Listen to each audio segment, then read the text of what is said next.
Good morning to all. Today I am back with another beautiful thought of the day, and I am showing how to present a thought of the day in the school assembly. So let's start. Good morning, respected teachers and my dear friends. Today I am here to present you a thought of the day. Today's thought is, if you miss an opportunity, do not cloud your eyes with tears. Keep your vision clear so that you will not miss the next one.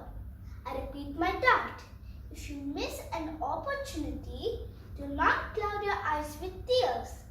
Keep your vision clear so that you will not miss the next one. This thought means if you miss one opportunity, you don't need to stop there by thinking about it.